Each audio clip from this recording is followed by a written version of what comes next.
dari 16 juta pemilih di periode sebelumnya 4 tahun yang lalu, sekarang Anda dipilih 48 juta. Karena lompatannya luar biasa. Saya dibantu oleh generasi Z, Gen Z. Mereka itu kampanye untuk kami, dan yang dikampanyekan karena kami mengusung reformasi, mengusung perubahan yang isinya itu terukur, bukan sentimen, bukan asal perubahan, asal bukan X, enggak gitu. Calegnya dipaksa cerdas karena mengusung gagasan-gagasan konkret, dan pemilih mudanya juga tidak dibodohin gitu. Risetnya Microsoft. Indonesia is the most brutal netizen in the world, in the Asia. Dan yang terakhir ketemu kan bullyingnya juga luar biasa di kita. Jadi perilaku kita itu paling kacau lah.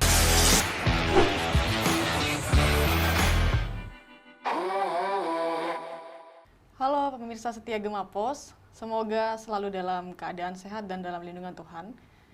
Pada podcast kali ini kita kedatangan tamu yang luar biasa, track record dan juga pengalaman serta pemikirannya yang mungkin banyak sekali yang tidak asing dengan beliau ini. Dan beliau ini merupakan seorang perempuan yang menjadi salah satu perempuan yang menjadi pembaharu dan juga membawa perubahan yang cukup besar bagi gerakan perempuan itu sendiri dan juga berdampak pada negara Indonesia ini sendiri. Oke, kita langsung sapa. Ada Mbak Eva Sundari dari Direktur Institut Sarinah. Betul Mbak? Betul. Untuk lebih jauhnya Mbak Eva Sundari bisa mengenalkan dirinya terlebih dahulu sebelum kita berbincang-bincang mengenai yang substantif nantinya. Oke, terima kasih. Selamat apa saja ya teman-teman. Nama saya Eva Kusuma Sundari. Saat ini saya Direktur Institut Sarinah, dan Institut Sarinah ini concern-nya atau fokusnya pada capacity building, mental building, kepribadian kayak seperti itu ya. Dan tentu basisnya pada Pancasila karena kita merujuk kepada buku Sarinahnya Bung Karno. Oke. Artinya Mbak Eva ini sangat nasionalis sekali ya sosoknya. Tidak hanya dalam institut yang dibangun sendiri, tapi juga dalam segala gerakannya melalui institut ataupun secara personal Mbak Eva ini selalu memegang teguh nasionalisme artinya ya Mbak ya? Insya Allah begitu. Karena sebelum Institut Sarinah saya membuat Rampak Sarinah yang sekarang ada di 4 provinsi, 10 kabupaten. Tapi fokus Rampak Sarinah ini adalah praksis ya. Jadi pada hal-hal yang produktif, misalkan di Kecamatan Ngancar itu di seluruh desa itu mereka bertani hidroponik. Lalu di Tulungagung mereka lebih pada seni budaya, jadi mereka nembang, mereka bikin tarian, dan mereka bikin gamelannya juga sendiri. Dan juga di Sragen yang pendidikan, lalu ada di Surabaya yang aksi-aksi PPRT kemarin kan itu Rampak Sarinah. Jadi Institut Sarinah itu lebih kepada, karena kita bersandar kepada semboyan GMNI ya, yaitu pemikir pejuang. Nah pemikirnya itu di Institut Sarinah. Nah perjuangannya itu di basis masing-masing gitu ceritanya. Jadi Institut Sarinah ini isinya kayak seperti think tank ya, think tank yang isinya non partisan. Jadi banyak dosennya, UNER, UI, lalu juga ASN-nya juga banyak. Ada istri polisi, ada istri PNS, guru, dan seterusnya gitu. Pokoknya siapapun yang pengen menjadikan Sarinah itu sebagai working ideology gitu, maka di situ termasuk BRIN ya, teman-teman di BRIN 3 orang ya yang di situ. Jadi segala unsur ya Mbak, cuma basisnya emang akar rumput semua ya? Ya akar rumput Rampak Sarinah. Rampak Sarinah. Tapi yang ini pemikirnya, jadi gitu. Oh, Rampak Sarinah itu isinya grassroots, kemudian institut ini yang segala unsur tadi untuk mengelolanya. Pemikirannya gitu. Mbak Eva dapat jiwa nasionalisme dari mana dan sejak kapan Mbak? Sehingga kemudian berpengaruh kepada hasil apa yang dikaryakan Mbak Eva sekarang? Yang penting saya dibesarkan oleh keluarga guru ya. Bapak ibu saya guru SMA, guru bahasa Inggris, lulusan IKI Malang ya, dua-duanya. Jadi dididik untuk terbuka, dan bapak saya itu suka noise ya. Jadi sejak kecil memang kita diskusi-diskusi anulah buku-bukunya Bung Karno gitu. Nah, itu menemui momentum ketika di UNER saat saya mahasiswa, saya bergabung di GMNI. Nah, di GMNI masih tertib ya waktu itu, ada pelatihan dasar, ada lengkap lah seperti itu. Nah, itu ya itu kayaknya di situ titiknya penggumpalannya dan banyak bacanya pada saat di GMNI itu. Oke Mbak, kita langsung ke tadi sudah, ini akan relate. Tadi kan Mbak Eva juga mengatakan bahwa sejak kecil sudah melalui proses dialektika mengenai nasionalisme, dan sehingga Mbak Eva mampu menjadikan itu sebagai media untuk diaplikasikan hari ini. Tema kali ini kita tidak akan jauh-jauh dari momentum pemilu juga Mbak, yang nanti kemudian akan juga mengarah kepada zaman mungkin di masa Mbak Eva waktu itu, masih umur belia, mereka sudah mengerti dan sadar terkait isu-isu kebangsaan, bahkan sudah tertanam jiwa nasionalisme meskipun sejak dari rumah. Nah, kalau untuk anak-anak zaman sekarang ini, era sekarang, itu mungkin akan sangat berbeda kontras. Maka kemudian tema diskusi kali ini kita ingin menggali juga mengenai generasi hari ini, atau yang kita sebut milenial ataupun Gen Z, dengan konteks yang hari ini kita hadapi momentum besar, yaitu momentum kepemiluan. Mbak Eva ini juga merupakan aktor politik ya Mbak ya?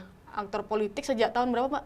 2003 aku masuk ke politik, jadi keluar dari PNS 2003 itu karena nyalek di partai politik. Oke, 2003 sudah di politik elektoral ya Mbak ya? Cuman proses politiknya sudah dari sejak jadi mahasiswa. Oke. Mbak, terkait tadi itu konteks pemilu dan Gen Z dan pemilu hari ini, itu kan sangat berbeda tentunya dengan masa ataupun era Mbak Eva. Kesadarannya sangat berbeda.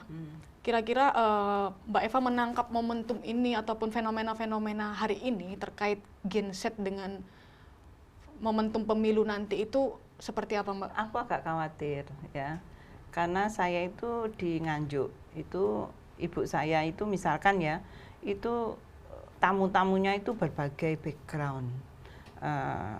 Ada yang pendeta, Pantai Kosta. Oh, saya TK-nya Pantai Kosta loh. Oh iya. Pantai Kosta terus pindah ke Bayangkari. Itu biasa gitu ya di tempat kami itu. Waktu masuk SD Megantoro, itu ada Hindunya, ada Indianya, India ya, karena di pertokoan itu. Cinanya masih, Tionghoanya itu menggunakan nama-nama asli Tionghoa. Jadi sampai sekarang tuh saya tuh ingat Sun Bok, Chen Wei, Fang Fang, Sen Sen, itu teman-teman saya. Jadi ketika sudah gede, aku nih bingung kok namanya menjadi Linda, menjadi Susi kayak gitu. Ternyata, loh ada apa sih, aku bilang gitu. Enggak apa-apa Pak, ini hanya biar luas saja. Tapi masa saya itu masa yang indah sekali. Di satu SD itu berbagai suku, agama, SD negeri loh ya. Iya. You won't find it now ya.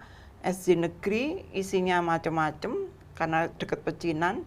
Terus kemudian status sekolahnya juga gitu. Saya itu berteman dengan anaknya bupati, itu namanya Haris Prakoso. Dan di saat yang sama saya punya teman yang unemployed bapaknya. Karena di sekitar itu seperti itu. Jadi itu yang kemudian mendasari saya nggak ada sentimen berbasis sektarian, itu saya nggak punya. Karena saya dibesarkan dalam lingkungan yang sangat heterogen, yang nggak ada curiga-curigaan. Nah sekarang kan beda banget ya. Ketika SDN itu menjadi Islamisasi di situ dengan seragamnya, dengan pemaksaan kudung dan seterusnya, maka ketika masuk momentum pemilu, saya takut apa yang terjadi di Malaysia akan terjadi di Indonesia, yaitu kecenderungan konten-konten yang dinaikkan itu bukan konten yang sifatnya mencerdaskan, gagasan untuk kesejahteraan, tapi lebih kepada sentimen primordialnya. Nah ini di Indonesia punya potensi seperti itu. Ini beda sekali dengan pemilu yang ada di Thailand yang saya baru ke sana ya. Di sana itu generasi Z-nya itu aktif sekali, tapi basisnya kepada mendukung partai-partai yang real, konkret.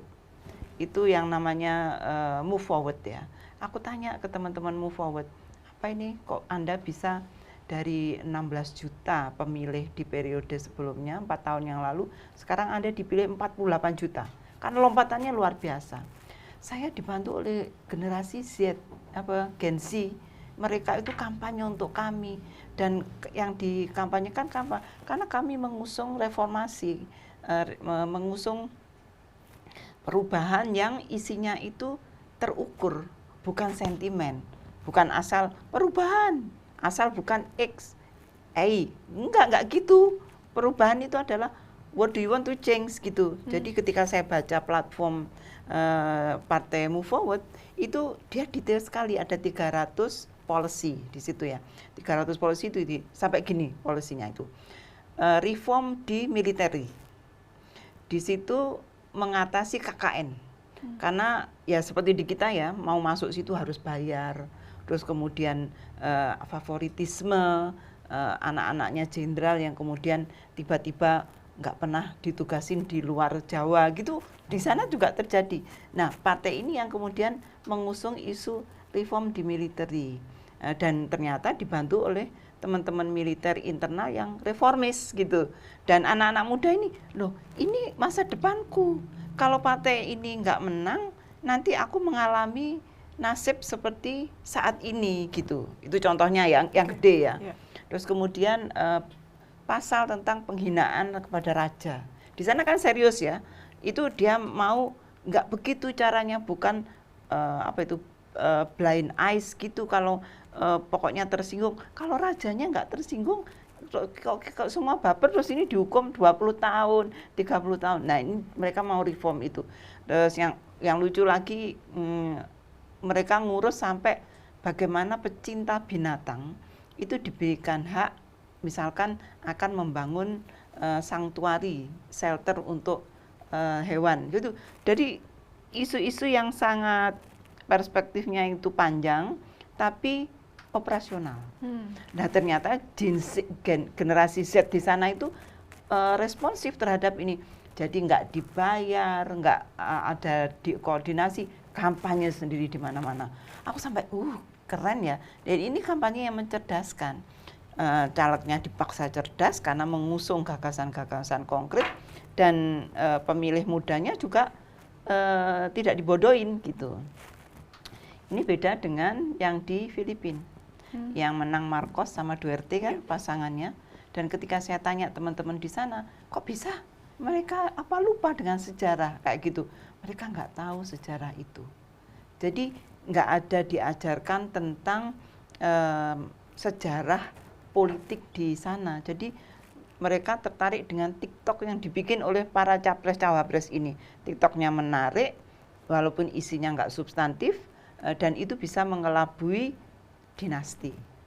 Jadi semua di negara manapun untuk pemilu generasi Z ini sangat banyak dominan ya, 40-60%.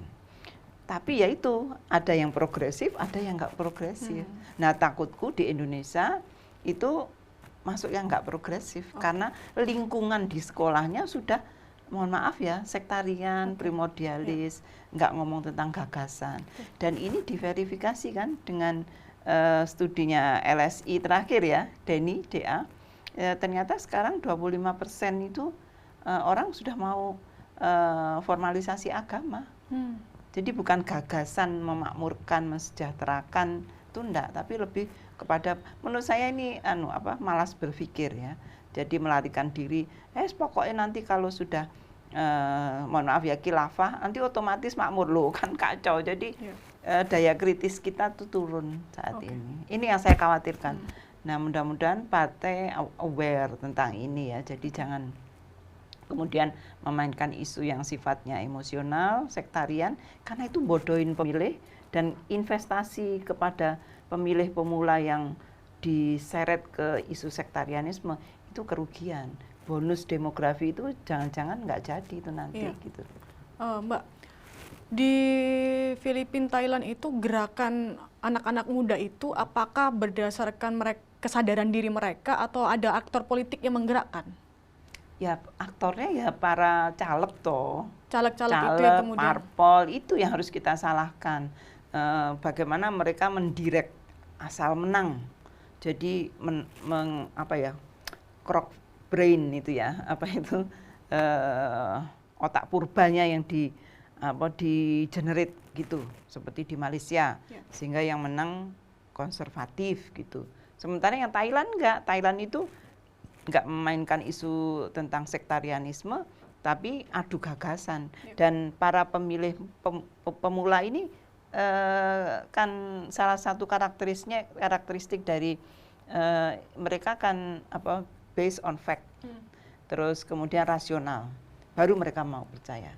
Nah, partai-partai di Indonesia harusnya seperti itu, based on fact, operasional, kemudian menjanjikan perubahan yang konkret, bukan hanya jangan A tapi B, soalnya B beda dengan A, konyol kan kalau alasannya itu. Tapi apa yang diusung oleh B kalau mau perubahan, show me apa perubahannya kayak gitu. Sepengalaman saya menjadi generasi milenial, dulunya juga generasi Gen Z, Mbak ya. Saya merasa bahwa politik gagasan itu di Indonesia sangat limit sekali dihadirkan oleh aktor-aktor politik kita, gitu loh, sampai hari ini. Jadi saya belum menemukan aktor politik manapun yang kemudian mendekati generasi muda ini menggunakan politik gagasan dan menjadikan generasi muda ini sebagai subjek dari politik gagasan. Justru kita ini kecenderungan karena jumlah kita yang besar, 56% lebih ya hari ini. 60-an% ya. Dan itu kemudian dari zaman saya sampai sekarang kan saya masih milenial ya, Mbak ya. Maksudnya saya nggak pernah menemui bahwa pemuda itu harus menjadi aktor dari politik gagasan. Kita hanya dijadikan sebagai objek untuk kemudian penyerapan suara saja. Kalau Thailand itu mereka tanpa disuruh. Dan ini ketika saya tanya ke teman-teman di Move Forward, tanya apa kamu mengorganisir khusus? Oh, kita punya osket TV, kemudian bikin siaran, dan isinya adalah kampanye tentang gagasan-gagasan kita. Jadi mereka terorganisir karena kami melempar gagasan. Tapi bukan kemudian kami turun ke mereka, ayo mobilisasi, enggak. Jadi melempar gagasan itu sudah merupakan kepemimpinan asik ya ini, karena berbasis gagasan. Oh, aku terwakili oleh gagasan ini. Jadi kalau anak Gen Z itu kan daya dobraknya tinggi, pembangkangannya tinggi, terus pengen yang baru, itu yang dimanfaatkan. Bukan dimanfaatkan sebetulnya, we don't plan it sampai gitu loh orangnya. Tapi we want to set up program yang cerdas itu. Dan ternyata ini bergayung bersambut dengan pemilih yang ternyata dominan. Jadi ini menurutku PR penting ya dari Thailand ini ya, sehingga yang dimenangkan tuh partai progresif, politisi-politisi muda semua yang di Move Forward itu yang dipilih itu. Karena ya mereka terwakili di sosok yang muda itu gitu. Kebetulan salah satu pemenangnya itu anak dari teman kami di APHR. APHR itu Asosiasi Parlemen untuk Human Rights ya. Dan saya senang sekali ketemu anak muda ini ternyata anaknya Kraisak ya. Kraisak itu teman yang sudah meninggal. Anaknya melanjutkan tapi sama progresifnya begitu. Nah di Indonesia saya melawan arus karena saya nyalek ya di Nasdem. Dan di kartu saya itu saya tulis, what do I want to do next 5 years. Saya mengusung 5 RUU. Jadi pilihlah saya karena saya mau ngusung ini loh. Bukan pilihlah saya karena saya orang asli Nganjuk, enggak. Orang Nganjuk kan juga banyak yang nyalek ya. Tapi yang membedakan itu adalah saya kesetaraan gender, koperasi, penggajian yang fair, kemudian masyarakat adat, itu yang saya usung gitu loh. Jadi kalau kemana-mana saya ngomong ini. Kenapa saya ngomong gini? Karena saya sudah kontrak dengan partai saya ya, saya mau ngusung ini. setuju enggak? Setuju, ambil semua. Ini akan jadi agenda partai dan itu yang kemudian saya bawa. Jadi saya tidak merasa membodohi, tidak merasa ngapusi ya kalau orang Jawa. Karena saya melakukan ini. Kenapa mereka tanya? Kenapa kok itu? Contohnya di mana? Itu akhirnya ada dialog seperti itu. Jadi kemana-mana saya bawa 5 agenda ini, gitu. Okay. Bukan terus karena saya dari partai X maka pilihlah saya. Oh no. Jadi ikatan ya personal itu kami bangun, saya bangun. Okay. Jadi saya punya list nama-nama yang sudah saya ajak dialog. Ini setuju, ini enggak. Oh saya setuju presidennya, enggak setuju kamu. Aku setuju kamu, enggak setuju presiden. Itu saya punya data. Plus masalah-masalah yang ada di wilayah yang aku tanyain itu. Saya punya datanya, saya bisa share ke kamu. Jadi di daerah itu problem utamanya BLT yang tidak merata. Kenapa kok hanya kepada mereka yang link to kepala desa, RT itu rumahnya ada mobilnya tapi kok terima BLT. Ini keluhan yang merata. Kalau petani pupuk itu kami punya duit Mbak, tapi barangnya aja nggak ada. Kayak itu ya, yang terekap di saya termasuk biaya sekolahnya kok tinggi sekali. Terus itu rentenir, itu ternyata di daerah pemilihan saya itu ibu-ibu tuh pada ngeluh rentenir, kena bank didil istilahnya ya. Utangnya 500, suruh setiap minggu tuh harus 100, nggak barbar, nggak selesai. Itu yang saya catat gitu loh. Jadi besok kelak itu jadi agenda saya. Jadi bukan saya ngewarang bebas gitu ya, terus nggak connected to kebutuhan dari pemilih gitu. Jadi saya sudah punya list kebutuhan atau list isu strategis gitu dengan mereka. Oke, ini relate Mbak.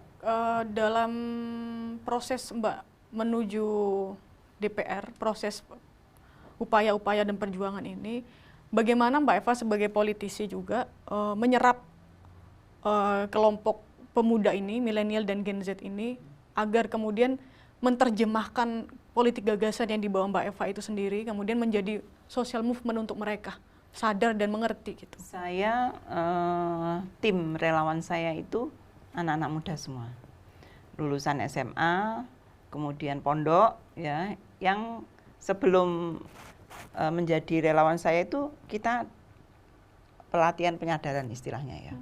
Jadi aku dikoreksi dulu, bukan dikoreksi, digali dulu. Sampai kepada titik, oh saya setuju dengan gagasanmu.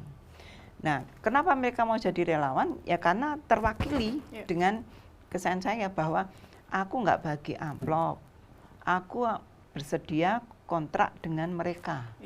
Kontraknya berbasis apa? List kebutuhan ini. Bahwa kebutuhan yang sedang dialami ini, kalau anak-anak muda ya, saya pengen pekerjaan. Udah itu mendesak sekali ya. Pekerjaan, bisa nggak punya rumah? Kok kayaknya nggak mampu ya punya rumah. Masa mengandalkan rumahnya bapak saya, anaknya 7. Gimana caranya? Itu PR-nya ya. Terus yang ketiga, ini temuan dari para Madinah ya, lucu sekali. Mampu nggak saya kawin? Ini real loh, ini 3 isu ini di kampung saya temui. Keresahan anak muda itu ya Mbak? 3 ini aspirasi pemuda itu. Pengen menikah tapi takut. Mampu nggak untuk menikah? Jadi ngeri ya, kita masuk G20, tapi ternyata di tulisanku yang terakhir waktu riset feminisme Pancasila itu kan gapnya mengerikan kan? Luar biasa kan, satu konglomerat bisa mengentas 2,8 juta penduduk termiskin di kemiskinan ekstrim.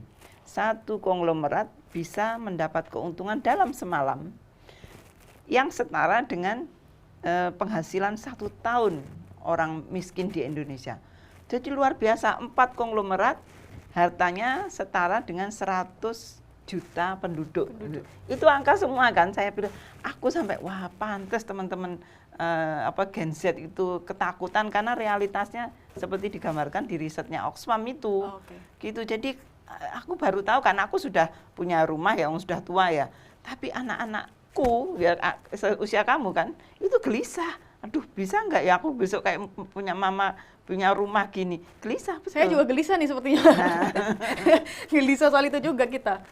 Jadi very practical. Dan ketika aku riset tentang demokrasi ekonomi, karena saya sosio demokrasi kan, Itu di tulisan saya yang sebelumnya di Kompas tentang kenapa koperasi nggak bisa hidup di Indonesia walaupun di konstitusi ada. Tapi di G20 semua koperasi hidup luar biasa. Sampai 300 koperasi terbesar di dunia itu berasal dari Perancis, Belanda. Yang kita bicara kapitalis, no. Semua yang koperasinya hidup itu negara sosialis, gitu loh. Kalau Indonesia nggak hidup, berarti kita nggak sosialis. Nggak sila kelima. Padahal Pancasila itu sosialis. Iya, sosialis. Kiri kan Pancasila itu. Tapi lihat risetnya siapa tadi? Oxfam, kapitalis banget. Pertumbuhan ekonomi di Indonesia sejak tahun 2000 itu memperkaya yang kaya. Iya. Dan segregasinya sangat besar. Luar biasa. Ternyata kue pertumbuhan ekonomi itu lebih diserap oleh yang kaya-kaya. Jadi apa model pembangunan kita itu kapitalis banget gitu loh. Walaupun bunyinya sosialisme gitu. Jadi ini yang menyebabkan generasi Z itu ketakutan karena realitas di bawah seperti itu. Kalau mereka masuk ke kuantil pertama 20% terkaya, mereka nggak gelisah. Tapi kan 20% terkaya kita itu kan lebih kecil daripada yang berapa itu, the rest ya. The rest-nya itu kan di bawahnya mereka sekali. Jadi tantangannya real. Jadi pemilu ini menurutku membuka mata ya kita semua bahwa the real Indonesia itu tidak seperti pidato-pidato para politisi atau pidatonya Pak Presiden lah yang bangga-bangga itu. Tapi begitu aku lihat riset-riset yang berkaitan dengan inequality, Indonesia itu the sixth worst di dunia. Ketimpangan Indonesia itu terburuk nomor 6 di dunia. Negara sosialis harusnya nggak bener ini gitu loh. Sementara kita punya falsafah negara yang dianggap dunia itu sangat keren dan ajaib sipolnya. Gitu. Tapi kita nggak bisa Trisila itu sila ketiganya. Yang ketiga ini yang kacau ya, sosiodemokrasi itu. Di mana politik harusnya mengantarkan kepada kesejahteraan yang pemerataan itu nggak jalan, belum jalan. Nah ini Mbak, ini menarik juga menurut saya, kesadaran generasi hari ini misalnya ada kekhawatiran bahwa mereka memiliki kesadaran politik itu untuk bisa bagaimana kemudian masuk ke kuantil pertama. Aktor politik ini mampu mengatasi masalah mereka, salah satunya soal kekhawatiran menikah karena nggak punya kesiapan finansial misalnya. Artinya itu kan kesadaran yang dimiliki hanya untuk kepentingan personal. Sementara tadi yang Mbak Eva sebutkan data dari Thailand ataupun Filipina, saya merasa itu bahwa kesadaran anak-anak muda ini untuk kepentingan yang lebih umum, kepentingan masyarakat secara luas bersama. Nah ini kan ada perbedaan kesadaran yang menurut saya sangat signifikan gitu loh Mbak. Kalau anak-anak muda kita mungkin kekhawatirannya hanya berkaitan dengan dirinya sendiri, tapi nggak sampai melingkupi kekhawatiran kepada nasib masyarakat gitu. Nah ini kira-kira apa sih Mbak yang kemudian selain, saya sepakat tadi Mbak Eva bilang, pendidikan kita kacau sampai hari ini, membuat generasi itu berpikiran pragmatis misalnya, berpikiran sangat dikotomis misalnya, sehingga itu berperan dalam praktek-praktek mereka gitu kan. Kemudian mengenai hal ini, kira-kira menurut Mbak Eva yang nanti sebagai harus goal ya Mbak, harus lolos sebagai anggota DPR, sebagai anggota DPR, kira-kira melihat fenomena ini seperti apa dan kita harus ngapain sih Mbak gitu? Saya percaya itu ya bahwa untuk menuju masyarakat adil dan makmur, metodologinya harus tertib. Nah ini Mbak, keren nih, metodologi gimana maksudnya Mbak? Ya melalui penyadaran, nggak boleh tiba-tiba dodok pintu, nanti nomor 2 ya yang dipilih. Ini bukan penyadaran, itu manipulasi gitu loh. Jadi nanti pemilunya menjadi nggak berkualitas, yang kepilih orang yang istilahnya colong pelayu tinggal gelanggang. Kenapa? Aku sudah beli suaramu. Don't expect me back to go back ke sana untuk dialog. Itu yang sedang kita desain ya dengan tim saya bahwa kita pengen proses yang benar. Proses yang benar adalah bahwa dia ngomong, oh iya ya. Begitu kita ajak diskusi, ada dialog, oh iya ya. Kita punya masalah ini dan setiap pemilu Anda selalu mengeluhkan hal yang sama. Artinya yang Anda pilih itu kan bukan orang yang tepat untuk mengatasi masalah. Tapi kemudian kita juga memberi harapan bahwa masalah ini bisa kita selesaikan Bu, kalau kita melakukan ini. Jadi sampai punya harapan. Nah, ketika pemilih itu punya harapan, orang yang terima amplop itu tidak punya harapan loh, ya. alah ya wis ben wis ngene ya kalau timbang nggak ada. Itu kan sudah putus asa ya. Tapi bagi orang, saya ya ngomongnya begini, pilih yang amanah Bu. Amplop silahkan lah, itu sedekah, aku bilang gitu. Tapi saya sudah mengajak Anda dialog ya untuk melakukan pembedahan situasi Anda sendiri dan kita semua. Jadi itu yang kita lakukan, istilahnya apa? Pendidikan kritis lah ya. Dibangun kesadaran sampai kemudian mereka mengambil keputusan kalau nanti memilih saya akan milih yang ini, kayak gitu. Tidak kemudian pilih saya enggak, kita ajak dialog, apa Bu masalahnya di sini? Bang Titil Bu, no sudah yang di daerah-daerah utara Nganjuk itu seperti itu yang dikeluhkan. Itu PR saya artinya, kelak PR saya. Makanya di dalam portofolio saya pengen bikin koperasi. Supaya mereka berdaya mengatasi diri sendiri dan tidak didikte oleh orang lain ya.